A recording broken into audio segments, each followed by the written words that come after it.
Kahit si Jean ay nararamdaman na may kakaiba sa kanya, hindi niya maipaliwanag kung ano ito. Makalipas ang ilang sandali, pagdating nila sa kanilang pupuntahan, pumasok si Gia sa gusali ng kumpanya. Samantalang si Jean at ang kanyang senior ay pumasok sa silid para mag-ayos. Samantala, abala pa rin ang isip ni Jean sa katotohanang si Gia ang fiancé ni Major Kang. Hindi pa rin siya makapaniwala. Habang naghihintay ang mga gwardiya sa labas ng banyo ng babae, nakikita natin si Gia sa loob, nag-aayos ng kanyang itsura. Napansin natin na may isa pang pumasok sa banyo, at totoo nga, medyo shady tingnan sa unang tingin ng babaeng iyon. Nagsimula rin ang babae na gumamit ng sink, na nasa kanan kay Gia. Habang tahimik na nakatayo si Gia, biglang isinabat ng shady na babae ang isang tela na may chloroform. Habang nakatapat ang aming bida sa mukha ni Gia, biglang nawala ng malay si Gia pagkatapos ng pagbagsak. Sa labas, nadiskubre din na tinumbok ang mga gwardiya. Agad namang nag-utos ang babae na may itim na buhok sa kanyang mga tauhan na madali-dali ang dalhin ang mga kalakal. Biglang may nasagap na impormasyon ng senior bodyguard, na wala si Sin, at sina Jinso at Kyungwoo na dapat sanang kasama niya, ay nakitang walang malay sa lupa. Walang oras na nasayang, nag-utos ang senior sa kanyang mga sundalo na selyuhan ang lahat ng labasan at makakita ng agad ng nakuha ng surveillance footage. Biglang lumabas ang ating bida mula sa banyo nang marinig niya ang balita at nagmadali sa pasilyo, iniisip na baka nakalabas na ang mga pumasok at nakakuha na ng kanilang target, kaya tiyak na lilisan sila gamit ang sasakyan. Matapos paandarin pababa ng hagdan, dumating siya sa parking lot. Nakita niya ang isang lalaki na pumasok sa isang sasakyan kaya't agad siyang lumapit para harangan ito, ngunit napagtanto niya na wala lang itong kaalam-alam. Samantala, ang tunay na kriminal ay nagmamadali paalis na gamit ang kanilang getaway car mula sa ibang dako. Hinabol ni Jean ang mga ito, tumatakbo ng mabilis. Walang pag-aalinlangan, sumasampa siya sa harap ng kanilang kotse, pero hindi man lang bumagal ang mga yun at sinusubukan pa siyang sasagasaan. Habang ang mga yun ay lumalayo, agad na nag-radio ang ating bata na nakita niya ang sasakyan ng sospek, isang itim na minivan. Si Jean ay walang sinayang na oras at sumalaksak sa ibang mga nakaparadang sasakyan at sinusubukan hawakan ang minivan. Samantala, ang mga ibang bantay ay bumabakas sa labasan at handa sila ng mga piercing tool para pigilan ang van. Ngunit masyado nang huli, dahil sinadya ng driver na pindutin ang pedal ng gas, tinatakbuhan ang mga bantay at lahat ng nasa harap ng kotse, at sila ay nagmamadali palabas ng walang aberya, habang ang ating bata ay patuloy na nakasabit sa van. Ang minivan ay naglalaway ng takot at si Jean ay nahihirapang magkapit habang ang sasakyan ay sumasayaw-sayaw. Habang siya ay lumalaban para panatilihing hawak, biglang bumalik sa kanyang isipan ang isang usapan niya kay Major Kang. Sa alaala, si Jean ay kausap si Kang na nagsasabi kung ano ang ibig sabihin ng pamilya. Sinabi ni Kang na bagamat iba-iba ang konsepto ng pamilya para sa bawat isa, ito ay isang tunay na mahalagang bagay. Hindi pa rin lubos na naiintindihan ni Jean, kaya binigyan siya ng halimbawa ni Kang. Ang paninilbihan niya sa kanyang bansa ay maaaring napakahigpit dahil ito rin ang lugar kung saan naninirahan ang kanyang pamilya. Si Jean ay walang malay na nagtatanong kung sino ang magbibigay ng kanyang buhay para sa pamilya nila. Si Kang ay biglang napahamak at hindi alam kung paano arespondahan. Ngunit ngumiti siya at sinabi na kung sakaling mangyari yun, handa siyang gawin ito. Sa kasalukuyan, habang si Jean ay nakakapit sa minivan, hinigpitan niya ang kanyang hawak. Dinurog niya ng lakas ang minivan kaya nagkasira-sira ang salamin. Ang driver, abala sa ingay, hindi napansin ang paparating na sasakyan sa intersection. Nagbanggaan ang dalawang sasakyan at si Jean ay napalupot at bumagsak mga 10 metro ang layo. Sa eksaktong sandali na yon, sinamantala ng driver ng minivan, binilisan ang takbo. Sumunod si Jean, tumatakbo papalayo sa sasakyan. Sa loob, isang babae na may itim na buhok ang tumingin sa kanya, nagbigay ng mapanlokong tingin gamit ang kanyang mata. Habang tumatakbo si Jean, unti-unti siyang naglalayo hanggang sa hindi niya na makita ang sasakyan. Pagod na pagsapit niya, tumigil siya. Ngunit biglang dumating ang senior guard, at mabilis niyang tinanong kung saan ang dinaanan ng van. Hindi sumagot si Jean. Sa halip, sumakay siya sa kotse, na nakaiinis sa matanda, na mariing sinabihan siya na bumaba. Ngunit sinabihan siya ni Jean na idiretso na lang ang gas at ibinigay sa kanya ang eksaktong direksyon ng kung saan pumunta ang van. Sa pag-aatubiling, pinindot ng matandang bantay ang gas. Ibinabalita niya rin sa kanyang mga kasamahan na kumanan ang mga kidnapper sa isang side road sa kanan at inuutos sa kanila na makipag-ugnay sa pulis at ipadala ang kanilang mga unit. Ipinapaalala rin niya kay Jean na sa daan na lang siya bumaba since bata pa lang siya at hindi parte ng security team. Dagdag niya na hindi responsibilidad ni Jean ang magkaroon ng kaguluhan. Ngunit sinagot ni Jean, sinasabing siya ay nasa practical training ngayon at pinili niyang sumali ngayong gabi, kaya siya lang ang may pananagutan sa kanyang pagkakaroon. Ibinabalita rin niya na nakita niya ang isang lalaki at isang babae sa sasakyan, parehong Asyano, ngunit hindi niya napansin ang iba pang kasama nila. Habang tinitigan niya si Jean, handa nang sabihin ang kanyang hinanakit, napansin niya ang sugat sa mukha at kamay ni Jean. Nag-aalala, agad siyang nagtanong kung okay ba si Jean. Sagot ni Jean, okay lang ako. Nag-aalala ang matanda sa katotohanang nabalitang si Jean ay nasaktan. Patuloy sa pagkakahawak sa sasakyan at unang nakatuklas sa mga kidnapper. Nakayang tumagal sa pagkapit, tukuyin ang ruta nila, at iligtas si Miss Yona isang beses.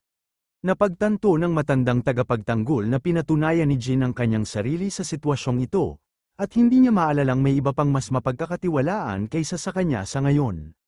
Samantalang si Yona ay nakakatanggap ng balita na nakidnap si Madam Gia.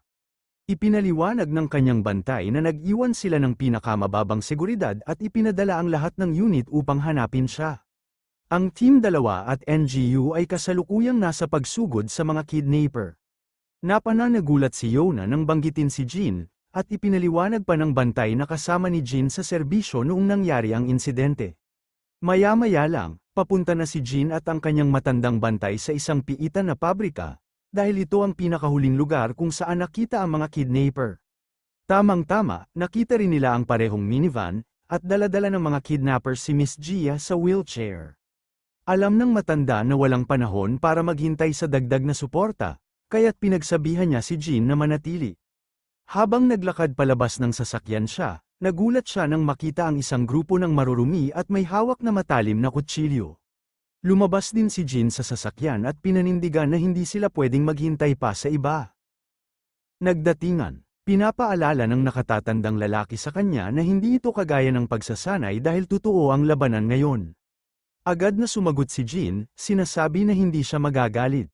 Sumasalakay sa alaala ng nakatatandang lalaki ang sagot na ito, na nag-alala siya nang malaman niya mula sa lider ng pangkat-3 na propesyonal na mandirigma ang batang ito. Pati na rin ang Gorilla ay kinumpirma ito muli, na batay sa lahat ng kanyang nakita, ito ang kanyang conclusion. Sa kasalukuyan, habang tiwala na naglalakad ang batang ito, nagdesisyon na rin ang bodyguard na magpatuloy pa sa ibaba. Sinasabi niya kay Jean na aalagaan niya ang mga bagay sa loob ng kanilang tirahan, kaya mas mabuti na huwag niyang pahintuluting tatalunin siya ng mga maruming baboy na iyon. Biglang may nagsusubok na saksakin ng nakatatandang lalaki, pero agad na lumapit ang ating batang lalaki sa mukhang walang hiya mula sa likuran at ibinigay ang isang makabagsik na suntok sa kanyang mukha, na nagpabagsak sa daga sa kanyang kamay. Subalit bago pa siya makapagpahinga, isang lasing na muli ay sumusugod ng daga sa ating batang lalaki. Ngunit muli, ibinato itong lasing sa kanyang likuran ng aking lalaki, at si Jean mismo agad na kumuha ng nabagsak na daga sa lupa at bumangon muli. Naharap sa mga ulol na ito, ang kawatan na nawala ng punyal ay nagmamadaling bumangon, pero ang kanyang amo ay nag-umpisa ng pagsabihan siya, dahil hindi siya tuwang-tuwa na makita ang kanyang mga lalaking inilaki na binabasag ng isang makapal na tao tulad nito. Binatikos niya si Jean, itinanong kung pinapayagan ba nila ang mga bata na magdala ng mga patalim sa kanilang detalye ng seguridad. Nagsimulang umalis ang ibang goons, sinabihan ang kanilang kasamahan na harapin si Jean habang sila ay pupunta sa senior. Ngunit tila sila ay ngayoy hindi sapat na naunawaan siya. Kumunat ang kanilang mga bibig nang kuhanin ng aking guy ang isa pang kawatan at putulin ang kanyang kamay ng may kasiyahan. May isang lalaki na nagtatangkang tumusok kay Jean, ngunit agad niyang binago ang takbo ng kwento, dinakma ang kawatan at binuksan ang kanyang tiyan bago isaksak ang punyal sa kanyang balikat. Habang bumabagsak ang kawatan sa lupa, nagsimulang maramdaman ng iba ang kaunting takot. Nang bigyan sila ni Jean ng isang mapang-akit na tingin, sa wakas ay nakuha nila ang mensahe na ang batang ito ay tunay na isang bodyguard. Tahaki ni Jean ang natitirang mga goons, pagputol-putolan sila ng kaliwat kanan. Isa-isa niya silang pinabagsak hanggang sa natira na lamang ang isang kawatan. Ang huling goon agad na hamarang sa atake ni Jean. Habang siya ay umaatres, si Jean, habang hawak ng kanyang kasama ang kamay ng isa, hinahampas ng kanyang tiyan gamit ang kanyang isa pang kamay, sinisipa ang paa nito pababa, at inilalagay ang kutsilyo sa leeg ng magnanakaw. Ngunit sa halip na putulin ang leeg nito, ginamit niya ang likod ng kutsilyo upang pabagsakin ang magnanakaw. Samantala, habang patuloy ang mga kidnapper sa loob ng kanilang tirahan na hinahatak si Miss G. Naiinis siya na mas mabilis nang nahuhuli sila ng seguridad kaysa sa kanilang inaasahan. Iniulat ng kanyang kasabwat na naabisuhan na nila ang kliyente na kanilang nakuha na ang target. Ipinaliwanag niya na medyo maaga pa, ngunit kailangan nilang lumipat sa susunod na lugar agad dahil malapit nang lumapit ang seguridad. Biglang pumasok ang leader ng pangalawang koponan. Agad na sinabi ng lalaking kidnapper sa kanyang kasamahan na siya ang nangunguna sa seguridad para sa target nila. Habang nagngingit-ngit ang nakatatanda, habang siya'y nakatitig sa mga kidnapper, may umatake mula sa likod. Ngunit mabilis na umiwas ang nakatatanda sa pag-atake, at habang lumalapit sa kanya ang matabang magnanakaw, agad siyang humawak sa kamay nito at sinuntok sa mukha ng malakas. Sumugod din sa kanya ang isa pang goon na may kutsilyo, ngunit agad siyang pinaluhod ng nakatatanda. Just when, mukhang may pabor na ang nakatatanda, ngunit biglang nagbago ang sitwasyon. Kahit na magaling siya, wala ring laban kahit ang pinakamahusay na mandirigma sa isang baril. May isa sa mga kidnapper ang naglabas ng baril, ang kanyang silindro ay kumikinang sa ilalim ng mahinang ilaw, at itinutok ito ng direkta sa ulo ni G. Mariin nilang binaon sa kanyang utak na kapag kinailangan nila, walang pag-aatubiling hihijitan ang mga ito. Ang banta ay hanging sa hangin na parang isang mapanganib na pangako, at walang nagawa ang nakatatanda kundi ilabas ang kanyang frustrasyon sa kanyang baliktad na mukha. Linaw na ipinahayag ng lalaki na mamamatay siya sa sandaling siya'y gumalaw, kaya't hindi gumalaw ng kahit isang hakbang ang nakatatanda. Pagkatapos ay drill in ng mga kidnapper na ito ng isang bala ang balikat ng nakatatanda, na nagpapaputlang ng kanyang mukha tulad ng isang multo dahil sa sakit. Samantala, ang gago na siyang nagbabalang ng gatilyo ay nakakaramdam ng kakaibang pagkahilig sa nakatatanda na halos hindi umurong. Sinabihan siya ng babae sa tabi na tapusin na lang ang trabaho, ipinipilit na walang oras para sa abala. Kaya't nagpa siya ang lalaki na babaan na naman ang gatilyo habang huling tiningnan ng nakatatanda si G.E., nag-aayos na para sa kanyang huling sandali. Sa kasalukuyan, habang papatayin na ng halimaw si G.E., humingi ng tawad ang nakatatanda. Subalit bago pa siya mamatay sa maaksyong eksena na ito, biglang lumitaw ang dalawang punyal at tumama sa kamay ng lalaki. Sa kabilang banda, umiiwas ang babae sa itim sa kaliwat kanan, habang si Jean naman ay nagmadali palapit kay G.E., kumuha ng kanyang wheelchair, at nagtungo sa mabilis na pagtakbo pababa. Labis ang paguluhan ng goon dito, at namutla rin ang mukha ng isa pang nakatatanda. Samantalang ang goon ay muling nagpapaputok habang papalayo ng palayo si Jean. Sa sandaling yun, sinamahan ng nakatatanda ang pasakal na sundalo, at pareho silang bumagsak sa lupa. Tumingin si Jean kay nakatatanda, na agad na sinabihan siya na huwag lumingon at tumakbo na lang. Walang pinapakawala na sandali, mabilis na lumayo si Jean gamit ang wheelchair at patuloy na umuusad. Makalipas ang ilang sandali, unti-unting nagbukas ang mga mata ni G.E. Subalit bago pa siya makapag-react, biglang tinakpan ng kung sino ang kanyang bibig mula sa likod. Swertet si Jean lamang yon. Sinabi niya kay G.E. na manahimik at nang pumayag ito, inalis niya ang kanyang kamay. Nagtanong ang babae kung nasaan siya dahil kanina lang daw ay nasa banyo siya. Jean tumutukoy na mararamdaman niya ang pagkahilo ng sandali dahil sa sedative. Noon ay biglang bumalik ang kanyang alaala, at naalala niya na siya ay napanlumay. Kinumpirma ito ni Jean, sabi niya na kasama niya ang team leader at paparating na ang seguridad kasama ang pulis. Tumingin si Jean sa paligid upang siguraduhing walang nakakakita, at medyo natuwa siya na magising siya, nag-aawang mas madali ang paglipat sa kanya. Pero alam niyang hindi sila magtatagal bago sila makita ng iba sa sulok na ito, at ang pinakamasaklap ay naarmado ang kaaway. Samantala, nagtataka si Gia kung may kinalaman ang pagkawala niya sa mga bagong ari-arian sa expansion ng SW Corporation, bagaman wala siyang kinalaman sa mga deal na yon. Tinitigan niya si Jean at sinigawan na nasugatan ito, pero basta na lang ito ni Jean, sinasabi na siya ay lubos na maayos, pero hindi binibili ni Gia ang pagsisinungaling na yon dahil nakikita niya na sugatan ang balikat nito, nasugatan ang mga daliri, at higit sa lahat, hindi ito kanyang bodyguard. Labis siyang naguguluhan kung bakit siya lalabas sa kanyang paraan upang tulungan siya, at nagulat sa kung gaano ka mapagkakatiwalaan si Jean. Bigla nilang narinig ang pamilyar na boses ng babae na yon, na siyang nasa likod ng pagkidnap sa kanila. Papalapit ito sa kanila, hawak ang baril, kamay, at sinabi sa kanya si Jean na lumabas kaagad. Sinabi niya na kung hindi agad ito matatapos, hindi sila magdadalawang isip na patayin ang bihag. Mas inuuna niya na mapayapa itong matapos at mailigtas ang bihag bago pa lumala ang sitwasyon. Nahihirapan si Gia sa pakiramdam nang marinig ang banta na ito, agad siyang tumayo mula sa wheelchair, sa pag-aakala na hindi na dapat madamay pa si Jean sa sitwasyon. Kahit na magaling siya, isang teenager lang siya, at pakiramdam ni Gia ay kailangan niyang kumilos at protektahan si Jean. Bago pa siya makagawa ng kahit anong kabaliwan, pinabatid sa kanya ni Jean na tumigil at nag-gesture ng kung ano-ano gamit ang kanyang mga daliri, na tila hindi ko maintindihan. Ngunit parang nauunawaan ni Gia ang ibig niyang sabihin, kaya't nanatili siyang tahimik doon, at sa huli ay lumabas si Jean mula sa kanyang taguan at taas kamao ng tahimik. Siguradong iniisip ng babaeng kidnapper na si Gia ang nasa likod ng kagubatan na yon. Iniisip niya kung paano siya hindi makapaniwala nang makita ang aming batang nakabitin sa van kahit na bata pa siya. Binabastos niya siya, sinasabi na marahil sobra na siyang nanood ng mga action movies dahil sa totoo lang, kahit ang isang bayani ay maaaring mapatay. Sa palagay ko tama siya, dahil wala nang epekto kung gaano kahusay ka pa. Ang tapang mo, walang tatalo sa baril na nakatutok sa iyo. Ngunit nananatili si Jean na matiwasay kahit na may baril na nakatutok sa kanya. Si Gia ay sa wakas ay lumabas, sumisigaw na hinihintay siya. Agad na nang tum-a ng babaeng kidnapper kay Gia, sinamantala ni Jean ang pagkakataon. Nagtapon siya ng patalim patungo sa kamay nito, na samugat ng malubha. Bago pa man makahinga ang babaeng kidnapper, dumadaan ang isa pang daga sa kanya, at sa oras na yon, tumalon si Jean patungo sa kanya, at pareho silang nahulog sa lupa, at ang baril nito ay bumagsak din mula sa kanyang mga kamay.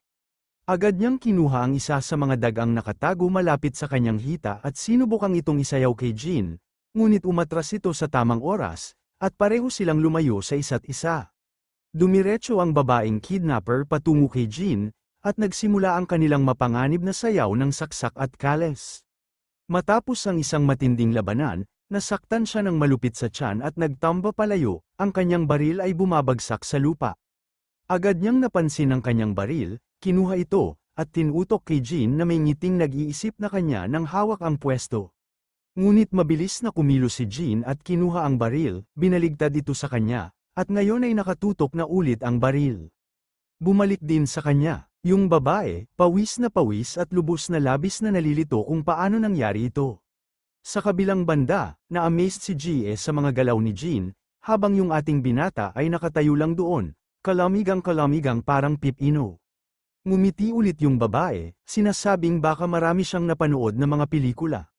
Sumingga siya sa kanya, binibigyang pansin na bagaman marahil ay kayang makipaglaban, inuusisa niya kung talagang may tapang ba siya na magpaputok ng baril. Naa-admit niya na baka magpraktis ang mga bodyguard sa pagtutok sa target, pero ang pagpapaputok sa isang buhay na tao ay ibang usapan. Pero mali siya sa hula niya, at walang alinlangan si Jean bago siya maglagay ng bala sa hita niya, nagdudulot ng pagsabog ng dugo. Napakagulat ng babae, di makapaniwala na hindi siya nagdalawang isip bago siya pumutok. Ang lalong nakakagulat para sa kanya ay pati na yung titig niya ay nananatiling walang kabago bago matapos niyang magpaputok ng baril, parang sanay na siya rito. Hindi pa rin niya maunawaan kung paano marunong makipaglaban ang isang binata mula sa isang mapayapang bansa ng ganito. Pero nang muling tingnan niya siya ng malapitan, nakilala niya yung mga mata at biglang naramdaman niya ang lamig na damaloy sa kanyang likod nang maunawaan niyang siya ay Code 001. Bago pa siya makapagsalita, sa anumang iba pa, sinampal ni Jin siya sa mukha gamit ang baril, itinumba siya at pinabagsak sa lupa. Napagtanto si Gia sa kung gaano kadeterminado si Jin sa kanyang kilos, tila walang kabigatan. Samantala, sa klase ng nakatatanda, mukhang natapos na niya ang pagtatalo sa kanyang kalaban, bagamat may nakita siyang malubhang sugat, na may dugo na dumadahilig mula sa kanyang balikat. Nakakalungkot nga, nasupalpal na ang nakatatanda ng mga nagkakamayang tao. Ang hinayupak noon ay bumangon, nagbalik ng kanyang sombrero, at kinuha ang baril niya sa sahig. Isang kalakihan ang sumuntok sa nakatatanda, ngunit mabilis itong pinigilan ng nakatatanda at sinuntok din ito. Bigla, itinutok ng hinayupak ang baril sa nakatatanda at ipinaabot na siya ay nagkamali ng pagmamahalal sa punong seguridad ng SW Association. Kinilala niya na hindi nila mapanakot ang pagdukot sa kanya kung hindi sila naghintay hanggang sa dulo ng kanyang trabaho. Sa kabilang banda, tila nasa bingit na ng pagpapakumbaba ang nakatatanda. Lumaban siya rito upang bilhin ng oras para makatakas sina Gia at Jin, ngunit hindi siya sigurado kung nakaligtas sila dahil pumunta ang babae sa pamamagitan ni Jin. Dahil sa kahit anong kadahilanan, bagaman ang senior ay may naramdaman na Jin ang makakatapos ng gulo, at siya ay nagiging kumpiyansa dito. Siya ay sobrang kumpiyansa na kahit yung taong nakatayo doon ay hindi maiwasang mapansin ang ngiti na kumakalat sa mukha ng senior. Tinanong na rin niya ang rason sa likod ng ngiti ng senior, pero hindi nagsalita ang bodyguard, nagpatuloy lang sa pagngiti. Sinabi ng lalaking may saplot na kung inakala ng senior na ligtas si Jin dahil may babae na tumugi sa kanya, ibig sabihin ay labis niyang ibinaba ang babae na yon. Sinasabi niya na walang lalaki dito ang kayang talunin ang babae na yon, at ngayong galit na siya, malamang na si Jin ay hihingi sa kanyang itigil na ang kanyang paghihirap. Nawala ang ngiti ng senior at namuo ang kanyang mga ngipin sa galit. Sinabi rin ng mga kidnapper na hindi sila nagpadala ng mga lalaki sa pagkakataong yon dahil baka matapos na ang laban ni Jin sa babae bago pa man sila makarating doon. Nagsimula ng igiit ng lalaking may saplot ng gatilyo ng baril, sinasabihan ng senior na magtuon sa sarili dahil malapit na siyang mamatay. Biglang may bala na sumibat sa kamay ng lalaking may saplot, at kumalat ang dugo. Napuno ng takot at nahulog ang baril niya sa sahig. Agad na humarap ang senior sa direksyon ng pinanggalingan ng putok. At gulat na gulat siya nang makita si Jin na nakatayo roon, hawak ang baril. Ang lalaking may cap ay pawis na pawis, ang dugo'y dumudulas, at galit na galit, sinusubukang alamin kung anong ginagawa ni Jin doon. Kinakabahan din siya, nagtataka kung anong nangyari sa kanyang kaibigan na si Priscilla, na sumunod kay Jin kanina. Siguro sobra lang siyang tiwala sa kanya. Sa kabilang banda, binaril ni Jin ang isa pang bala at itinaas sa hita ng lalaking may cap, saka humarap at itinutok ang baril sa senior. Sa sandaling yun, umigsi ang tibok ng puso ng senior, ngunit bago pa siya makapag-react, nagsimula ng magpaputok si Jin. Ngunit sa himutok ng senior, ang mga balay bumusina lang sa kanya, sinugatan ang mga tauhan na nakapaligid sa kanya mula sa lahat ng direksyon. Pagkatapos malunod ang baril ni Jin, inikat ng senior ang tingin, at nakita niyang lahat ng tao'y nasa sahig, nangungusap ng sakit. Ang pinakakagimbal-gimbal sa senior ay hindi nagdalawang isip si Jin habang itinutok ang baril sa mga yon, at sinasapawan niya ang mga ito sa isang bala bawat lalaki. Sa likuran, si GA ay nagtatakip ng tenga, at kapag tumigil na ang putukan, itinanaw niya ito. Samantala, ang isip ng senior bodyguard ay biglang bumalik sa sinabi ng leader ng Team 3. Si Jin talaga ay isang propesyonal. Makatutok pa lang, dumating ang mga reinforcement at tinakpan ang buong lugar. Agad nagsimula ang pulis sa kanilang trabaho, nilalagyan ng posas ang lahat ng mga kawatan. Sa kasalukuyan, may ilang sundalo na lumapit kay GA, nagtatanong kung okay siya. Agad namang siniguro ni GA sa mga ito na siya ay talagang maayos. Nakapansin siya na kausap ang ating binata ng mga alagad ng batas. Nang makumpirma ni Jin na siya ay kasama ng leader ng security team, agad nagsimula ang mga sundalo sa pag-aalaga sa kanyang mga sugat. Lumapit si GA sa kanya, nagtatanong kung okay ba siya. Sumagot siya na siya ay maayos, ngunit kinwestiyon ni GA kung paano niya masasabi na maayos siya sa kanyang kalagayan. Simples lamang ang sagot ng ating binata, sinasabing wala naman siyang problema sa galaw kaya't halos ay okay siya. Dagdag pa niya na ilang pasa lang para iligtas ang isang VIP mula sa pang-aagaw ay magandang kahihinatnan. Nang sabihin ni Jean na mayroon siyang hinihinging pabor, nagulat si GA at agad itong nagtanong kung ano ito. Ibinunyag ni Jean na hindi niya nais na ikabahala ang kanyang pamilya hanggang medisina ang kanyang mga sugat, kaya kailangan niyang sabihin sa kanila na dadalo siya ng workshop ng security team. Medyo nalito si GA, nagtataka kung ito na nga ba ang lahat ng gusto niyang pag-usapan. Sa huli, siya ay simpleng lumakad palayo. Sinabihan siyang pumunta at ipaayos ang mga sugat na yon. Ngunit bago siya umalis, hindi niya nakalimutang pasalamatan si Jean sa tulong na ibinigay. Maya-maya lang, dumating din ang senior at inilapit ang kanyang kamay sa balikat ni Jean. Ngumiti ito ng mabuti at sinabi kay Jean na magkikita sila sa susunod. Pagkatapos ay umalis na sila GA at ang kanyang bantay. Pagkatapos nito, pumunta ang eksena sa isang hindi kilalang lugar, kung saan isang misteryosong lalaki ang nakaupo sa likod ng mesa sa isang bahid ilaw na opisina. May isang hindi nakikilalang tauhan na nakatayo sa likuran niya. Nagbabalita na nabigo ang kanilang pagtatangkang dukutin si GA. Ngumiti ang boss nang marinig ito at ipinaliwanag na hindi tunay na layunin ang tagumpay sa pagdukot sa kanya, dahil ito ay lamang para ipadala ang isang mensahe sa SW Corporation. Inilahad niya na magsisimula silang bantayan ng mabuti ang kanilang mga kilos kapag natansya na nila ang gulo na maaaring idulot ng kanilang pag-angat, at iyon lamang ang hangarin niya. Pagkatapos ay napunta ang eksena sa isang silid kung saan ang parehong babae mula sa pagdukot ay nakaupo. Mukhang naiinis habang sinasabi niya na hindi niya inaasahan na may tulad ni Jean na hayop sa kanilang hanap buhay, at tinutukoy niya ang mandirigmang talagang matindi ang lakas. Tahimik lang ang lalaki, kaya't ipinagpatuloy ng babae. Sinabi niya na kung alam lang niya na kasama niya sa trabaho ang SW Corporation, iba sana ang kanyang approach. Sa totoo lang, baka hindi na siya tumanggap ng trabaho. Inaakala ng lalaki na wala siyang kamuwang-muwang, pero sinabihan siya ng babae na huwag magpakabobo. Binanggit niya na palaging nakatago ang mukha ni Jean, ang mandirigmang ito, ngunit nakilala niya ito sa kanyang mga mata dahil sila ay nagtagpo na noon. Nagbanggit siya na mga 6 na buwan na ang nakalipas, biglang nawala si Jean at nagkalat ang mga tsismis na nagre-retiro na ito o pati na rin mamamatay. Hindi niya naisip na magtatrabaho pala ito para sa SW Corp. Parehas pa rin ang tugon ng lalaki, at sinabi pa niya na hindi niya maipaliwanag ang lahat. Alam niya, narinig niya ang ilan isa tungkol sa mandirigmang yun at nakakatawa raw isipin na isa sa mga alagad nila ang isang magaling na mandirigman. Sa huli, tumigil na lang din ang babae sa pagtatalo dahil sa totoo lang, parang makikipagtalo ka sa pader ang pakikipag-usap sa lalaking ito. Sa kalaunan, nasa SW Corporation's Medical Center na tayo, at ang unang taong nakita natin ay si Lady G na nagpapahangin sa isa sa mga ward. Noon, iniisip ko na siya yung salarin, pero hindi pala. Ang pangit, pero sobrang curious lang talaga ako tungkol sa ating lalaki. Nakikita rin namin ang kanyang bantay na nag-aabang. Nang tanungin ni GA kung ano ang ginagawa niya dito dahil tinamaan siya ng bala, sinabi niya na kaya niyang harapin ng simpleng bagay ng maayos lang. Hindi pumayag si GA at sinabihan siya na umuwi na at magpahinga, dahil hindi naman daw malaki ang pagkakaiba kung mawawala siya sa trabaho. Sinabi ng bantay na hindi siya makapagpahinga, at daig pa niya ang pakiramdam ng kagagawan dahil nangyari ang gulo habang siya ay day off. Ipinaliwanag pa niya na ang mga mercenaries ay nagtratrabaho mula sa ibang bansa at hindi pa rin nila matukoy kung sino ang kanilang pinagsisilbihan.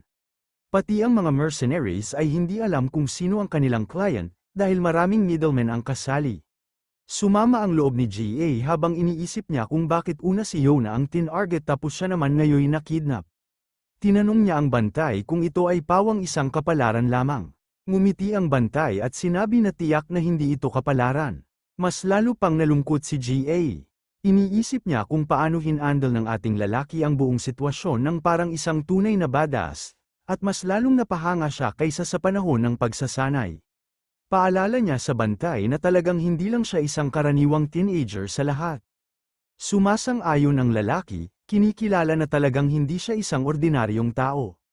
Sa kanyang isip, iniisip niya na siguradong alam ni Lolo ang tunay na pagkakakilanlan ni Jean dahil isinama ng Lolo ang bata sa kanilang team sa seguridad. Naalala niya na si Jean ay mayroong maraming bali-baliko sa mga tadyak at naputol na kutikula mula sa pagtanggi sa mga kidnappers. Hindi lang yan, mayroon din siyang malalim na sugat sa balikat mula sa panaghoy na bala.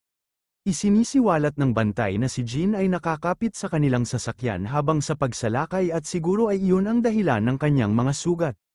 Nawalan ng kulay ang mukha ni GA nang malaman niya na si Jean ay nakapagpapatibay laban sa lahat ng mga kawatan kahit na may mga sugat siya, at pinalaban pa sa 5 lalaki na may hawak na mga kutsilyo habang siya ay walang malay. Well, iyon ay nagdagdag lamang ng isang layer sa sitwasyon at sa kanyang mukha ay lalong nagulat kaysa dati.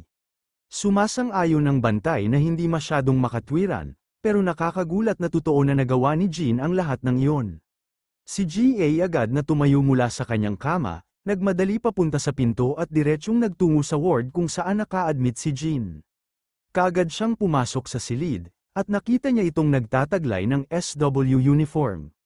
Nang tumingin si Jean sa paligid, nakita niya si GA. Yung babae at ang kanyang bantay. Agad itong tinanong ng babae kung ano ba ang ginagawa niya at bakit siya nagsusuot ng damit. Ibinigay ni Jean na pauwi na siya dahil hindi pa siya nakakauwi sa loob ng 2 araw. Sinabi ni GA sa kanya na may seryosong mga sugat siya at hindi siya pwedeng umalis hanggat hindi pa siya nililinis ng maayos. Pero sa halip na makinig, mas gusto pa raw ni Jean na magpahinga sa bahay. Nagagalit si GA, sinasabihang huwag maging absurd, at tinatanong kung sino ang nagbigay ng pahintulot na gawin ang bagay na iyon. Sagot ni Jean, ang doktor daw ang nagpayo sa kanya.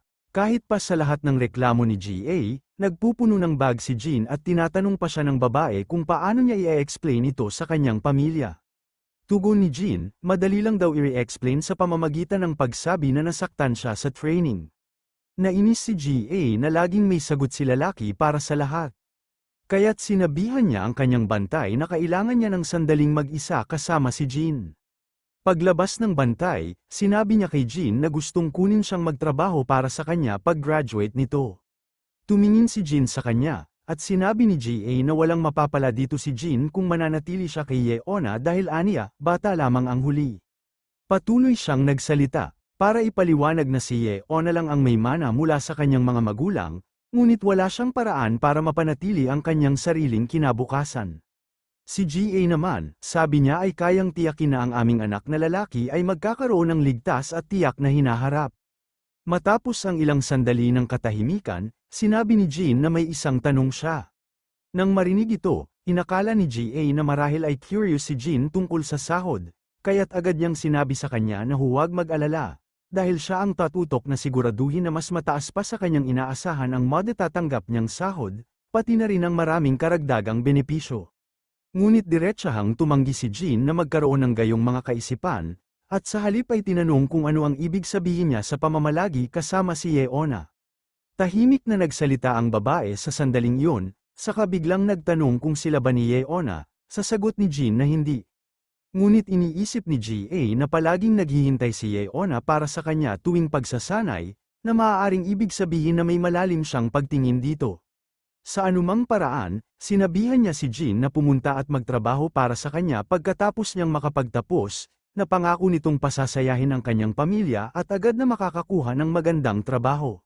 Mukhang nang dahil sa hikayat na alok, natuwa si Jean ngunit hindi siya masyadong nagsalita bilang sagot, kundi sinabi na pag-iisipan niya ito. Mamaya, sa apartment, nakikita natin sina Yeona at si Lolo, at pareho silang. Nagulat na tila wala nang paki si Jean nang ipaliwanag nito na nasugatan siya sa pagsasanay. Tinanong ni Lolo kung seryoso ba ito, sa kung saan siniguro ni Jean na hindi naman, sinabi niyang mga singaw lang sa kanyang mga daliri, at sabi ng doktor ay walang dapat ipag-alala. Kinamusta ng matanda ang apo kung talagang ito ba ang gustong pasukin niyang trabaho sa hinaharap.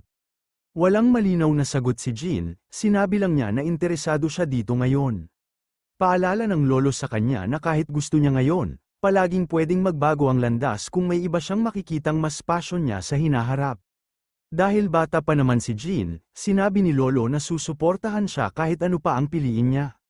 Ngumiti si Jean bilang tugon at pumayag sa kanyang lolo. Medyo na nosebleed si Lolo at tinanong kung bigla ba silang napadpad sa seryosong usapan.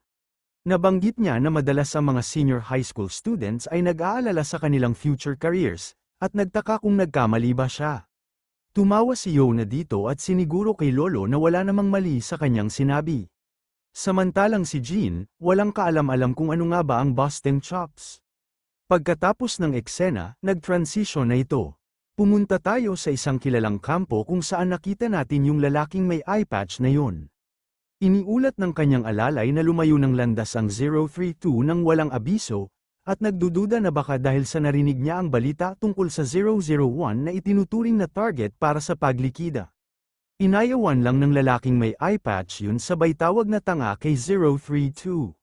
Sinabi niya na hindi dapat pinapayagan ang emosyon na magpatakbo ng kanilang mga hakbang kapag namatay ang isa sa kanilang mga kapatid, kaya't siya'y naniniwalang ang pagkakaroon ng pamilya ay lubusang walang silbi. Sa kabilang banda, nasulyapan natin ang isang misteryosong lalaki na maaaring walang iba kundi si 032. Hindi ito bago kung sakaling pumunta siya sa Korea para makipagkita sa ating binata. Binabalik sa eksena si Jin, na nagsisimula ng eye stretch ang kanyang mga daliri upang tiyakin na maayos ang pagkilos nito. Biglang bumalik ang alaala niya sa babaeng kidnapper na tila nakakikilala sa kanya bilang kilala. Wala siyang ideya kung sino ito, ngunit kung kilala siya nito sa pamamagitan ng kanyang pangalan bilang mandirigma, baka hindi ito kaugnay ng kampo. Biglang nagring ang kanyang telepono, at nang tingnan niya ang screen, nakita niya na si Yona ang tumatawag. Maya-maya, natagpuan ni Jin ang kanyang sarili sa labas ng isang convenience store. Hindi nakakagulat, nag-iiwan. Nandoon din si Yona, at may mga bante ng triangle kimbap na nakalatag sa kanilang mesa. Agad na ipinaalam ng babae na hindi siya kumain ng hapunan at nangangati para sa triangle kimbap, ngunit iniisip pa rin ni Sojo sa kanyang sarili na mukhang marami ang pagkain na iyon. Gayunpaman, sinabi rin niya kay Sojo na kumain na rin siya dahil sigurado siya na hindi rin ito kumain ng hapunan. Agad niyang binuksan ang isa sa mga kimbap, habang binanggit niya na narinig niya na lubos na nasaktan siya, at tinanong kung okay na siya ngayon. Sumagot siya na oo. Sabi niya, pumunta siya upang bisitahin siya sa ospital, ngunit sabi nila na hindi siya pwedeng bisitahin at hindi siya pinapasok, at sinabihan siya ni GA na huwag munang bisitahin siya. Inamin niya na sobrang nag-aalala siya nang wala siya sa paaralan kahapon. Nagpaliwanag si Jin na sinabihan siya ng lolo na magpahinga. Natagpuan ni Yona na nakakatouch kung paano niya tunay na pinakikinggan ang kanyang lolo, ngunit may kaunting lungkot habang binabanggit kung paano niya iniligtas si GA mag-isa mula sa mapanganib na panganib. Sa tugon, sinabi ni Jin na hindi yun buong totoo, at itinatama na ang leader ng security team 2 ang lahat. Ang leader ng Team 2 ang tumukoy sa kanila. Nag-acting siya bilang tulay sa pulis at SW security team, at may inilabas pang diversion ng siya ay mabaril para makatakas si Jin. Ang leader ay nanatili hanggang sa huli upang siguraduhin makakarating si Jin sa kaligtasan. Ayon kay Jin, walang saysay ang kanyang ginawa para kay GA kung wala ang suporta ng leader. Mukhang hindi komportable si Yona nang marinig ang katotohanan, marahil dahil hindi niya inaasahan na detalyadong ipapaliwanag ni Jin lahat. Sumang-ayon si Sojo na kung totoo ang sinabi ni Jin, syempre ang leader ang nanguna sa pag-rescue. Agad na sumang-ayon si Jin sa kanyang kaibigan, ngunit sinabi ni Sojo na hindi sapat ang leader ng team na mag-isa sa pag-rescue, at malinaw sa ulat kung gaano karaming naitulong si Jin sa pagligtas kay GA. Binigyang diin ng ating lalaki na sila'y isang team at layunin ay siguruhing ligtas ang VIP, hindi ang pagtuunan kung sino ang may pinakamalaking ambag. Tumango si Sojo, sinasabi na tama yun.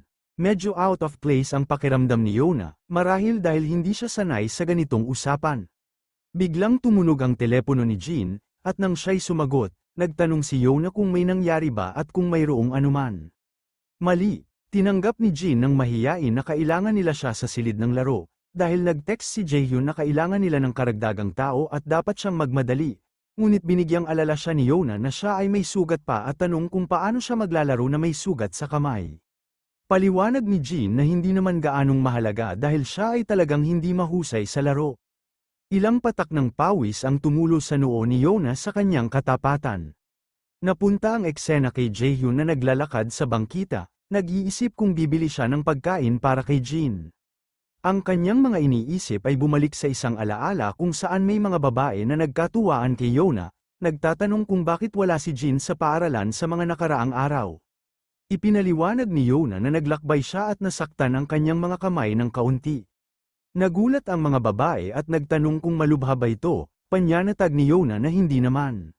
Biglang nagiging masaya ang mga babae, Sinasabi nilang masaya sila na hindi ito gaanong malubha at hindi ang kanyang mukha ang nasugatan dahil hindi dapat masira ang kanyang mukha. Tahimik na sumang-ayon si Yona habang iniisip kung tila lumalaki ang kasikatan ni Jin kamakailan. Biglang narinig ni Dayan ang mga boses malapit sa kanila. Nang tumingin siya sa direksyon sa gitna ng kaguluhan, napansin niya ang isang grupo ng mga sindikato.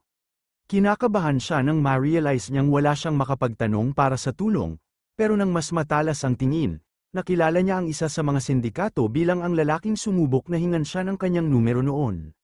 Sumagi sa kanyang isip ang kanilang unang pagkikita, at naalala niya na hindi ito tila masamang tao, kaya't maaari itong makinig sa kanya. Kaya't nag-ipon siya ng lakas ng loob, lumapit sa grupo, at nangangatog na ibinigkas ang isang dahilan upang kumuhang ng kanilang atensyon. Sa umpisa, mabilis at mayabang ang tugon ng mananakot, nagtatanong kung sino nga ba ito.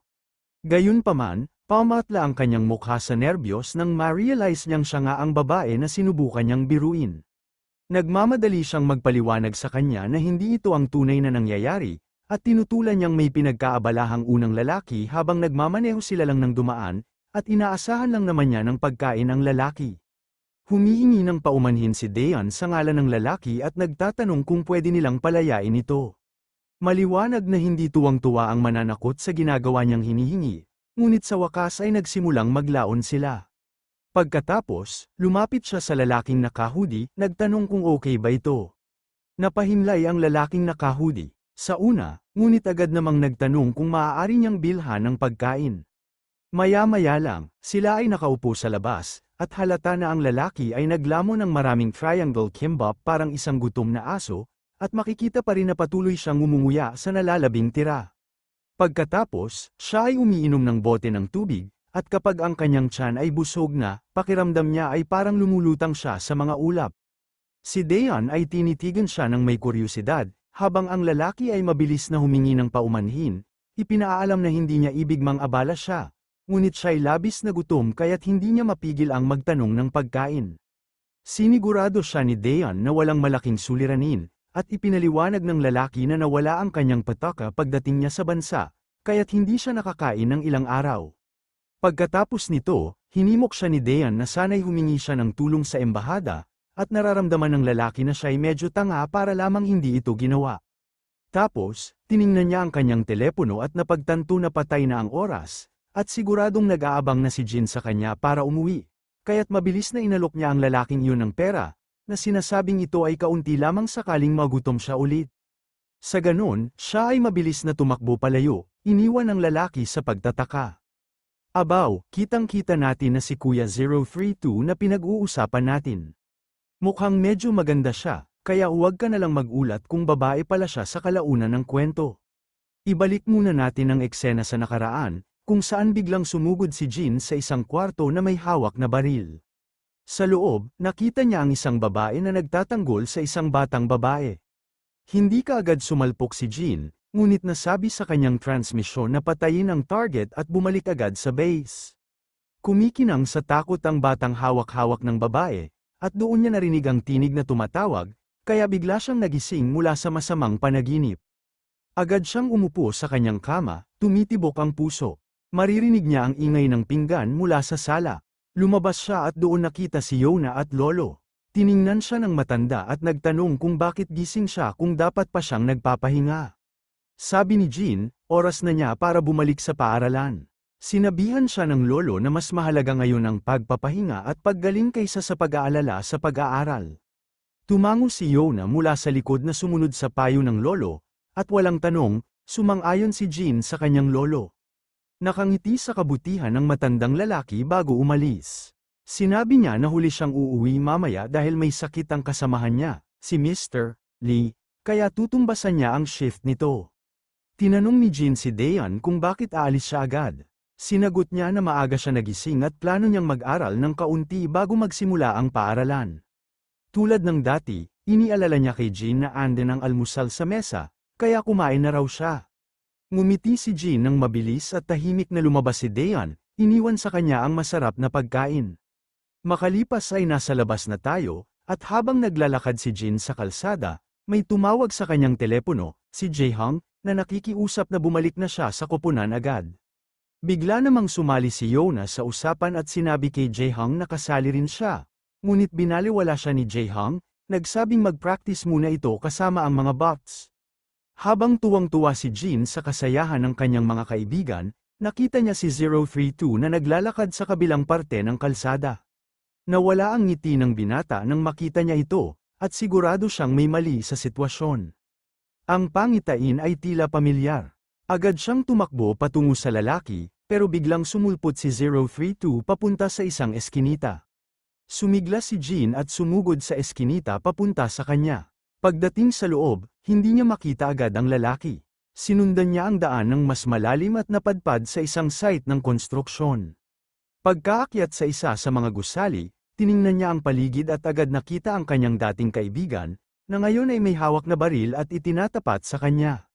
Hindi nag-atubiling si Femboy, at binaril si Jin, nagpapadala ng ulan ng bala patungo sa kanya. Ngunit agad umiskapo ang ating lalaki pabalik sa likod ng isang pader para sa proteksyon, habang masakit pa rin ang kanyang mga dama sa nakaraang sugat. Naglalakad si Femboy patungo sa kanya, at hindi niya maiwasang magpansin kung gaano katagal na sila hindi nagkita. Noon pa man, kinumpiyansa niya na medyo nabigla siya nang makakita ng may sumusunod sa kanya, ngunit mas tigib ng pagkabigla nang matuklasan niyang siya pala yon. Dito naunawaan ni Jin na siyang 032. Patuloy na naglalakad ang lalaki sa hoodie at binigyang diin na alam na niya ang mga ugali ni 006, kaya hindi na siya nagugulat na nabubuhay pa rin ang ating lalaki. Katakataka niyang ituring. Hindi na niya kailangang maghanap upang makita ang batang natin. Tanong ni Jin kung ipinadala ba siya ng kampo upang patayin siya. Ngunit ang tanong ay hindi naiintindihan ng Femboy, wala siyang kaalam-alam kung ano ang tinutukoy ni Jin.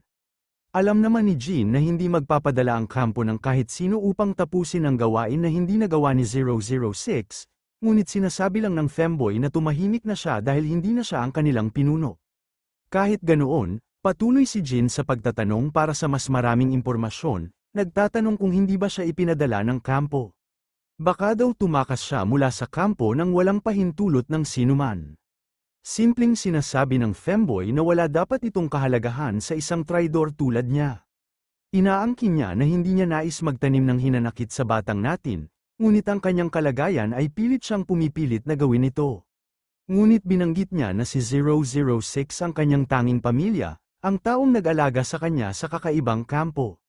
Habang nagbabadtrip si 032 sa kanyang sentimentong pagsasalita, bigla na lang nagtapon si Jin ng metal na bagay sa kanya, na tumama sa baril sa kamay ni 032. Napalihim si 032, na wala ang kanyang focus, na nagbigay daan kay Jin. Huminga ng malalim si Jin at biglang tumalon para lampasan siya, at pareho silang bumagsak sa lupa. Agad na nagpumilit si 032 na kumawala at itinutok ang baril mismo sa mukha ni Jin, pero mabilis na umaksyon si Jin, sinipa ang kamay ni 032 na nagpakalayo sa baril. Walang bahid ng kaba, kinuha ni 032 ang isang patalim at sinubukang sundan si Jin ng suntukin. Ang kanilang labanang ito ay napakabilis na mahirap niyang sundan, ngunit sa huli ay nahawakan ni Jin ang kamay ni 032, kinupkop ang kanyang kamao, at sinuntok ang mukha. Ngunit pinigilan ni 032 ang suntok gamit ang kanyang kamay at bumalikwas na samalag ng suntok at sinipa si Jin, tumama sa parte kung saan ito'y may sugat na. Tinanong ng ating bata kung ibinahagi na ba ni 032 sa kampo ang lahat, ngunit nilampasan ni 032 ang tanong at itinanong kung kailan pa naging madaldal si Jin. Binigyang alala niya si Jin na hindi na siya ang kanilang pinuno, kaya't hindi na niya kailangang sagutin ito. Sa kasalukuyan, si Jin lamang ay isang target. Pagkatapos ng mga salitang yon, itinulak niya si Jin palayo at isinisiksik niya ang kanyang patalim sa kanya. Habang pareho silang umatras, kitang-kita na nasugatan si Jin sa kanyang tiyan. Samantala, sa paaralan, ang guro ay nagbibigay ng leksyon tulad ng karaniwan, ngunit abala sa kanyang iniisip si Daeyeon, umaasang si Jin ay hindi naglilipas ng almusal. Nag-aalala siya na kailangan niyang kumain ng maayos para mabilis siyang makabangon. Sa gitna ng labanan, patuloy ang pag-aaway ni Jin at ng kanyang matandang kaibigan. Habang papalapit ang punyal kay Jin muli, agad niyang hinawakan ang braso ni 032 at dumiretso sa mukha nito ng brutal na suntok. Sumusunod pa rin ang lalaking may hoodie, umuurong pagkatapos hampasin ang kanyang tibak, at talagang hirap na humihingal. Sumasakit ang tagiliran ni Jean mula sa sugat habang tinatanong niya si 032 isa pang beses kung iniuulat nito ang lahat sa kampo. Isa na naman, umiiwas ang babae sa tuwirang mga tanong, at nagtataka kung bakit biglang napakarami ng sinasabi ni Jean. Klaro naman niyang ipinahayag na hindi niya sasabihin ng anumang bagay sa isang traidor na pumatay sa kanyang kaibigan na si 006. Pagkatapos nito, hinagis muli niya ang kanyang tibak, ngunit agad na sumampa si Jean sa kanya, at ibinagsak ng brutal na suntok sa kanyang mukha. Sinundan ni Jean ito ng pag-abante na may serye ng malalakas na suntok, hanggang sa makaabot siya ng nakamamatay na suntok sa tiyan ni 032, na ikinatumba ito pabalik. Sa kabilang banda, napansin ni 032 ang baril sa kanyang kaliwang balikat. Bago niya ito makuha, dumiretso si Jean, ngunit nakakapulot pa rin si 032 ng baril at itinutok ito ng tuwid kay Jean. Kumilos ng mabilis si Jean, hinawakan niya ang baril. Hawakan ni Jean ang baril sa pamamagitan ng bunganga at itinutok ang mga bala para mag-ricochet ng walang pinsala sa kisame. Pagkatapos matigil ang pagpapaputok, itinutok ni Jean ang femboy sa poste, at nagsisimulang sumigaw ang lalaki sa sakit. Tanong ni Jean sa kanya kung nandito siya dahil sa loyaltad sa kampo o sa pagnanais na maipagiganti si 006. Hindi sumasagot ang femboy, at sa halip ay bumunggo ang tuhod nito sa tiyan ni Jean, at saka itinutok ang baril muli sa kanya. Nagsisimulang magputok ng panibagong pagsalakay ng mga bala, ngunit agad na itinakip ni Jean ang sarili sa likod ng poste, subukang protektahan ang sarili mula sa pag-atake. Pilitin man itong hilaitan, patuloy pa rin ang femboy sa pagsusunog, determinado na mapabagsak ang ating lalaki. Lingon si Jean at nakita si 032 na umaalis. Agad niyang sinubukan itong sundan subalit nahuhuli siya sa pag-urong dahil sa sugat, isang huling kagat ng sugat na marahas na nagdurugo. Sa desperasyon, tinawag niya ang kanyang kaibigan at nang sumagot ito, bigla ang nagpaputla ang kanyang mukha nang marinig ang hiling ni Jean para sa datos ng surveillance sa lugar. Agad na sumimulang kumilos si 032, at napansin ni Yo na itong palabas ng silid-aralan. Paglabas, tinanong niya si Jean kung bakit ito nakikisali muli sa isang bagay na magulo. Sa kabila nito, sinabi niya kay Jean na tatawagan lang niya ito muli ng ilang minuto at payo sa kanya na ipadala na lang ang pisikal na paglalarawan at lokasyon na gusto niyang subaybayan. Pagkatapos ng tawag, nasa labas tayo, kung saan naglalakad ang femboy sa kanyang landas at siya'y lubos na inis. Naiisip na kung hindi busy ang ating bata sa pagtatanong, maraming beses na niya itong pwedeng patayin. Napansin din niya na mas lumakas si Jean mula nung mga araw sa kampo. Naalala niya kung paanong tinanong siya ng ating bata kung siya ay naririto upang maghayganti sa kamatayan ni 006 o kung siya ay ipinadala ng kampo. Wala siyang kaalam-alam kung bakit niya itong tinatanong o kung bakit hindi na lang siya pinatay ni Jean.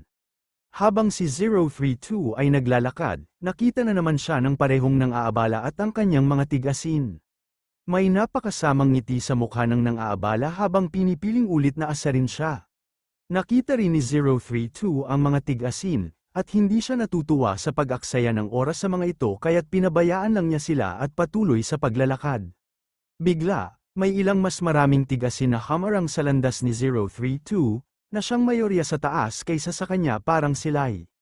Sa paglulo ng buhay, ngunit sa isang kisap mata, ang lahat ng mga kawatan ay nagkasunod-sunod na natamba sa lupa tulad ng mga itinapon na laruan. Habang bumibilib si 032, napansin niya si Deon na nakatayo malapit. Nang magtagpo ang kanilang mga mata, agad na nakilala ng babae siya bilang ang lalaking galing noon. Nagsimula ang lalaki sa pagmumuni-muni sa kanyang mga bulsa, kumuha ng isang tala, at ibinigay ito sa kanya, pinasasalamatan siya para sa kanyang naunang tulong. Sinabi niya na yun lang ang kanyang meron ngayon ngunit nangako siyang ibabalik niya ang natitira sa lalong madaling panahon. Sinabi ni Deon na hindi niya kailangang gawin yun at nag-aalala na baka wala na siyang maiwan para sa kanyang sarili.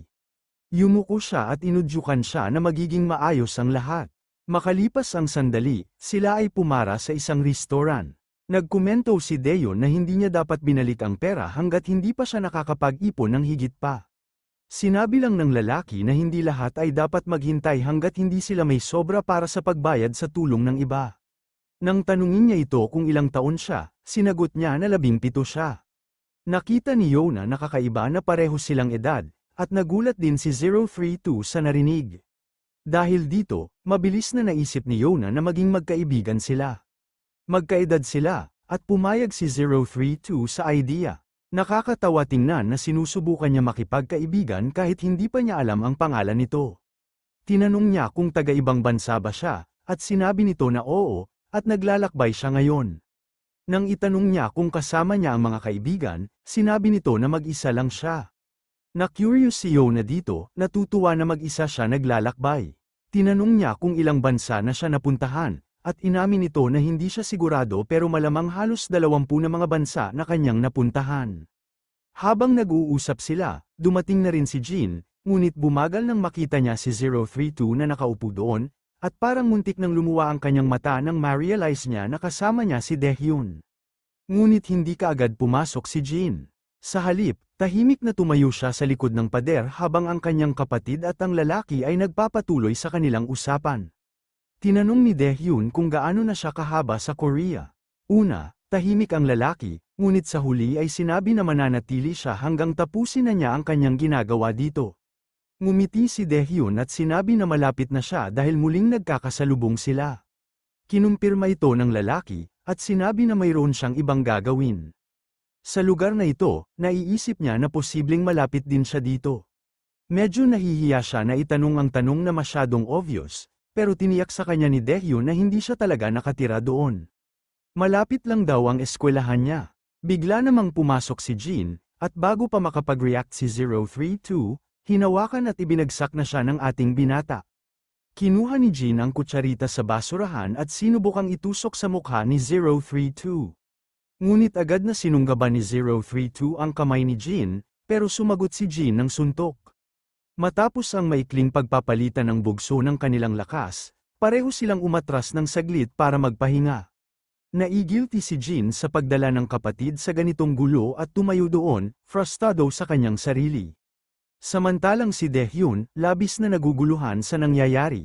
Nakangalabit ang panga, sinabihan ni 032 si Jean na ilipat ang away sa ibang lugar dahil wala naman talagang kasama si Daehyun dito. Nagulat si Jean na hindi pala yun ang target ni 032 na si Daehyun. Nang tawagin ni Daehyun ang pangalan ni Jean, nagulat din si 032 na alam pala niya ito. Nagsigaw siya sa kanyang kapatid at ipinagtatanong kung ano ang nangyayari at bakit siya nandito. Ngunit sa halip na sumagot sa kanya, sinabi ni Jean sa kanya na umalis kaagad. Nagtanong muli ang babae kung ano ang ginagawa niya rito, ngunit biglang siyang naramdaman ng malamig na tumatakas sa kanyang likod dahil sa seryosong tingin sa kanyang mata, na parehong tingin na nakita na niya noon. Binanggit niya na labis siyang sugatan. Sa kabilang banda, tinanong na rin ni Femboy kung kilala niya si Jean, at sinabi niya na kapatid niya siya, ang kanyang mas matandang kapatid. Humingi rin siya ng paumanhin para sa kilos ni Jean, paliwanag na hindi naman ito karaniwan sa kanya. Sa simula ay nagulat ang lalaki, ngunit pagkatapos ay ngumiti, nakakita ng gaano kadakila ang pagkakataon na ito. Pinakiusapan ni Jean ang kanyang kapatid na magbigay sila ng oras sa isa't isa, at mabilis na pumayag si Daehyun. Samantalang si 032 at Jean ay harap-harapan, nagpansin si 032 kung paanong hindi niya inaasahan na si Jean talaga ang kanyang kapatid at itinanong kung bakit biglang siya gumagamit ng ganitong paraan. Malinaw na sinabi ni Jean na tanging sasagat siya kung unahing sasagat si 032 sa kanya. Dito sinabi ng ating binata kung pinadala siya rito ng kampo, o kaya gustong mag-higanti. Sa tapang na nararamdaman dahil sa kasalanan ng ating batang lalaki sa kampo, halata ang pagka-prangkera ni 032 sa walang tigil na pagtatanong ni Jean, hanggang sa biglang sumagot si 032, nagtatanong kung bakit patuloy na nagtatanong si Jean ng mga walang kwentang tanong at kung may pakinabang pa nga ba ito ngayon. Ngunit nang tignan niya sa mata ang ating batang lalaki, ipinahayag niya na umalis siya sa kampo nang malaman niya na pinatay ni Jean ang kanyang kaibigan na si 006. Ipinahayag pa niya na hindi siya narito dahil sa kampo, kundi dahil sa nagnanais siyang maghiganti sa pagkamatay ni 006, sapagkat siya lamang ang kanyang pamilya. Ni-remind ni Jean na hindi naman sila malapit ni 006, kung ganoon, bakit nga ba siya ay labis na nagnanais ng paghihiganti? Sang-ayon ng Femboy, at sinabi na hindi sila nagkasama sa labas ng pagsasanay o misyon, at hindi rin siya sigurado kung ang paghihiganti nga ba ang tunay na hangarin niya. Hindi na rin siya sigurado kung bakit nga ba siya tumakas mula sa kampo. Pagkatapos ng ilang sandali ng katahimikan, ibinunyag ni Jean na ang kaibigan niyang si 006 ay hindi pala patay. Hindi katakatakang nabigla ang femboy sa balitang ito. Nagpalabas pa ng katotohanan si Jean na si 006 ay nagpanggap na patay. Namatay at nawala upang hindi siya mahuli ng sinuman, at hindi niya gusto na malaman ng kanyang mga kaibigan kung nasaan siya. Ang lalaki ay talagang nagulat, at tinanong ulit kung buhay talaga si 006, at kinumpirma ni Jean ito nang walang anumang duda. Biglang na-realize ng femboy ang katotohanan, at nagsimulang maramdaman ng panghihinayang kapag naintindihan niya kung bakit paulit-ulit na tinatanong siya ni Jean ng parehong mga tanong. Ipinaliwanag ni Jean na kailangan niyang malaman ang tunay na layunin bago ay lahad ang anuman. Kung kasama ang femboy sa kampo, agad niyang iniulat sa kampo ang lahat, kaya hindi nagustuhan ni Jean na maglahad ng anuman nang hindi pa nga kumpirmado kung kasama ba talaga ang femboy sa kampo o hindi. Pagkatapos masindak sa balita, unti-unting lumuhad ang lalaking nakahudi sa isang upuan at nagsimulang tumawa.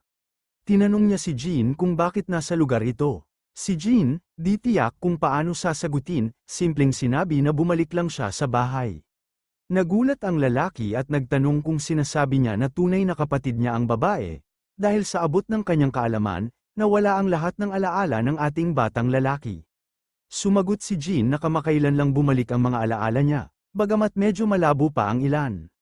Nagtanong si 032 kung trinaydor niya ang kampo. Nakalimutan na niya ang kanyang mga alaala. Umiiling si Jean at sinabing dahil hindi na raw niya maipatupad ang mga utos nila. Naaalala ni Jean si Diane at tinitigan si 032 ng seryoso, naghahanap ng paliwanag kung paano niya ito nakilala. Nanginginig si 032 sa matinding tingin ni Jean at siguradong kung hindi niya isasalaysay ang lahat, baka siya talaga ay pumatay. Nang kabahan, sinabi niya na tinulungan siya ni Diane noon.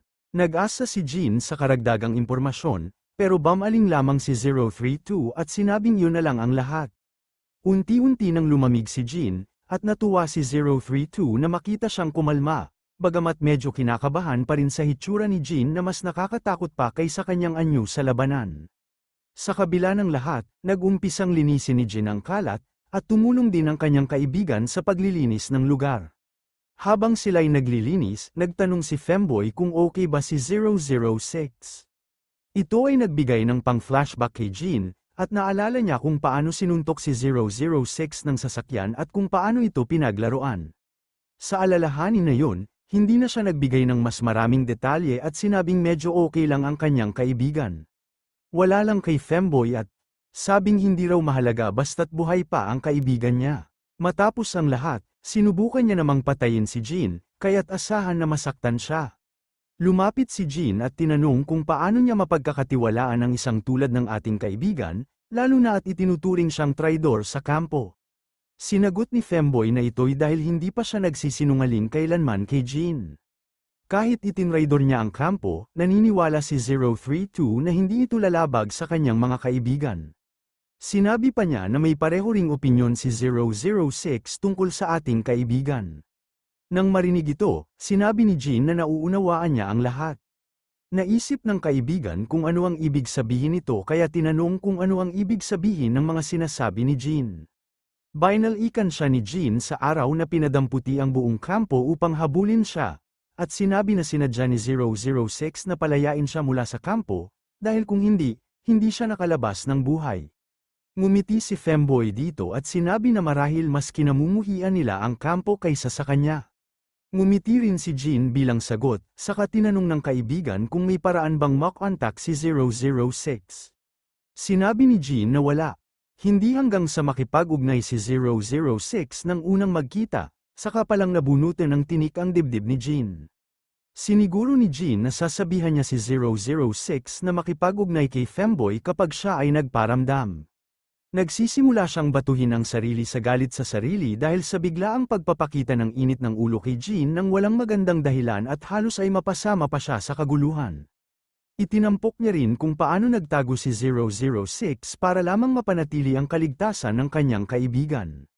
Isinisiwalat din ni Jean ang isang kakaibang impormasyon, at ipinaliwanag na kung nalaman man ng kampo na may malalim na ugnayan si 006 sa 032, gagamitin nila ito laban sa kanilang mga kalaban, kaya hindi nagsabi si 006 sa sinumang tao bago siya mawala. Nalulungkot si Femboy sa pag-iisip na ang kanyang kaibigan ay nag-aalay ng kanyang sarili upang mapanatili ang kaligtasan ng kanyang mga kaibigan.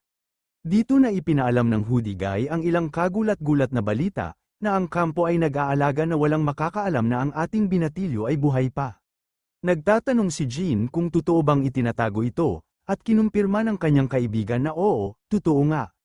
Idinagdag niya na ilan lamang sa mga mataas na opisyal ang nakakaalam na buhay pa si Jean, kaya hindi makapaglalabas ang kampo ng buong puwersang paghahanap sa kanya. Binanggit ng Hoodie Guy kung gaano nakakapagtaka na si Jean, na nasa tuktok ng mga sundalo, ay patuloy na iniingatan. Lumulutang na parang ganyan. Tinanong ni Jean sa kanya kung paano niya nalaman na inaakala na si 006 ay pinatay umano ng mga kamay ni Jean kung itinatago ang impormasyong yun. Sinagot naman ng kaibigan na dahil kay Dog, yung may eye patch. Pagkatapos noon, nagpa siya si 032 na umalis, sinabing kailangan niyang bumili ng ilang bagay sa kanyang pagbabalik sa kampo para magkalat ng iba't ibang landas at siguruhing hindi matrack si Jean. Pero habang siya ay paalis na, napansin niya si Daehyun na sumisinghera mula sa likod ng haligi. Ngumiti si Jean nang makita ang kanyang kapatid, na nag-iwan ng Femboy na lubos na nagulat, dahil ito ang unang pagkakataon na nakita niya si Jean na ngumiti ng ganon. Itinanong ng kaibigan kung totoo bang kapatid niya si Daehyun, at kumpiyansa namang tumango si Jean. Pero nawala ang kanyang masayang ekspresyon nang magalit siya nang itanong ni 032 kung maaari niyang sabihing palm sa kanya. Nagsimula ng manigas si 032 sa matinding tingin ni Jean. Sa huli, ang kawawang lalaki ay bamating ng palm mula sa malayo, at sinagot ng babae ang kanyang komento. Agad siyang lumapit kay Jean, tanungin kung kilala ba niya si 032, at simple na sumagot si Jean. Oo, tapos tinanong niya kung bakit siya ganoon kapambihira kung kilala niya ito. Hindi alam ni Jean kung paano sasagutin itong tanong. Pero biglang naalala niya na sinabi ni Yona na laging inaabangan ng mga lalaki si Daehyun, at maganda siya. Dahil dito, ginawa ni Jean ng palusot, sinasabi niya na akala niya may weirdo na nanliligaw sa kanya dahil maganda siya. Nagulat si Daehyun sa paliwanag ni Jean, at nagkaroon ng malamig na katahimikan sa pagitan nila matapos ang awkward na komento ni Jean. Sa huli ng gabing yun, nasa apartment si Jean, pilit na nilalamang ang mga sugat na nakuha niya sa away. Kapag naayos na niya ang kanyang mga sugat, tahimik siyang umuupo, nagmumuni-muni kung paano tinatakpan ng kampo ang katotohanan na siya'y buhay pa, at nagtatanong sa kanyang sarili kung ano ang kanilang susunod na galaw. Narito na naman tayo sa ating Femboy, at siya ay abala pa rin sa kanyang iniisip tungkol kay Daehyun, inilalabas kung talagang kapatid ni Jin siya. Bigla niyang napansin ang isang bagay sa kanyang apartment at agad niyang kinuha ang baril, itinutok sa harap. May boses na nagsasabing mag-ingat. Sa sandaling may lumalabas na misteryosong lalaki mula sa anino, nakita ng Femboy ang isang kalbo na nakatayo doon, na nag-iwan sa kanya ng saglit na pagkabigla. Ang kalbong lalaki. Sinabihan niya ang lalaking may buhok na ilagay ang baril bago sila mag-usap. Ang Femboy ay nakapagpahinga rin ng kanyang mga kalamnan habang tiningnan ng kalbong lalaki ang paligid at nagtanong kung dito nga siya naninirahan sa ngayon. Binanggit niya kung napatay na ba niya ang ating batang lalaki. Sinagot ito ng Femboy, tanong kung para bang madali lang para sa kanya ang patalsikin si Jean. Tinanong naman ng lalaking may hoodie kung ano ang ginagawa niya rito. Sinabi naman ng anino na siya'y may inaasikaso lang na negosyo. Pero bago pa man makagalaw ang Femboy, biglang napaalis ang matalim na punyal mula sa kanyang manggas at agad itong iniyakap sa tiyan ng Femboy. Habang itinutok pa lalo ang punyal, sinabi niya na narito siya upang turuan ito ng leksyon at para tanggalin ang pasaway na ito dahil sa hindi pagsunod sa kampo. Isang malupit na sigaw ang narinig habang kinakabog ang lalaking ito habang nagtatanong kung talagang inutos ng kampo ang kanyang pagpatay. Kinumpirma ito ng malaking lalaki, ngunit kung hindi siya susunod sa kampo. Pagkatapos ay hinugot ang punyal mula sa dibdib at itinutok ito ulit sa lalaking may hoodie, na nagresulta sa isang malalim na sugat sa kanyang hita. Nang inig sa sakit ang kawawang lalaki at ito ay itinulak palayo, na siyang nagpabagsak sa kanya sa sahig. Ang mayabang na lalaki ay nangingibabaw. Nakahiga siya sa itaas ng kanya habang pinupuri siya sa kanyang kahusayan. Ang kawawang lalaking may hoodie ay bumabawas na ng dugo ng mabilis mula sa sugat sa kanyang tiyan, at siya ay nagmamahalang malaman kung anong pakay ng gago na itong nagsisikap na makamit sa pamamagitan ng lahat ng ito. Ang lalaking kalbo ay malamig na sumagot na inaalagaan niya ang mga bagay habang may pagkakataon siya, dahil palaging naghihintay siya para sa oras na ito upang patayin siya. Ngayon na wala ng 006 sa eksena, siya'y tiyak na walang makapipigil sa mamamatay sa kanyang mga kamay ng femboy na ito. Isinagawa ng lalaking may hoodie ang isang suntok sa lintik na ito, sinasabi na hindi niya alam na siya'y takot kay 006, at natatawa siya na kailangan pang sumugod itong kalbo sa kanya na parang isang duwag. Siyempre, itong munti na suntok na ito ay talagang nagpapalala sa gorilla, at ang kanyang galit ang tumutok. Biglang sinasagasaan niya ng kanyang punyal ang batang lalaki. Ngunit pagkatapos nito, hinugot ng femboy ang kanyang sariling punyal at may matinding kagat sa gorilla. Ngayon ay mas lalong galit ang gorilla, at bumalik na sumugod sa femboy, at habang ang kawawang lalaki ay ginagawa ang kanyang pinakamahusay upang makipagsabayan, nagsisimula ng sumakit ang kanyang sugat. Pagkatapos nito, isinasagad ng gorilla ang kanyang suntok sa kanyang mukha, na nagpadapa sa kanya sa lupa. Habang ang femboy ay gumagalo sa sakit, lumakad patungo ang gorilla upang kuhanin ang baril mula sa lupa. Inirapan niya ng baril ang batang yun at ipinaalala sa kanya kung gaano karaming pagod ang inilaan ng campus sa pagtitraining sa kanya, at kung paano ito lahat ay masasayang sa sandaling higit na ibayo niyang higaitan ang gatilyo. Subalit binabaliwala lamang siya ng bata, sinabihan siyang huminto sa pangungulila at magpakalakas na lamang. Sa pagkakataong yon, pinindot na ng gorilla ang gatilyo, at ang baril ay kumaliwa sa hita ng batang lalaki, iniwan siyang gumuho sa lupa na tulad ng isang laruan na trapo. Nakita siyang abangguhan, lumaganap ang manlilimasid ng ngiti sa mukha ng gorilla.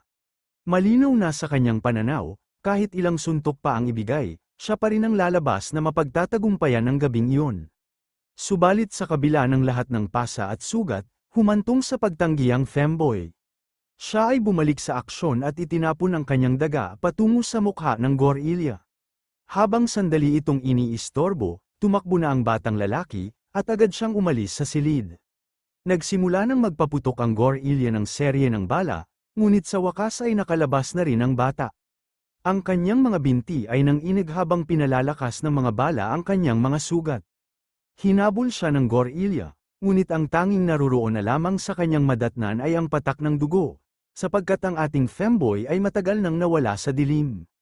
Siya ay patuloy na, sundan ng tatahanan ng dugo, at habang papaliko na siya sa kanan sa pasilyo, biglang humawak si femboy sa kanyang kamay at sinuntok ng malakas ang kanyang mukha. Bago pa man makapag-react ang gorilla, kinuha ng batang lalaki ang magasin mula sa baril at itinapon ito sa mukha ng gorilla. Pagkatapos ng mga nakakahiya at mga suntok, mas lalong nagalit ang lalaking malaki at walang habag na bumagsak sa kanyang daga, ngunit tuluyan itong hindi tumama. Nakakagulat man, hindi mula sa femboy ang mga suntok na ito, kundi sa ating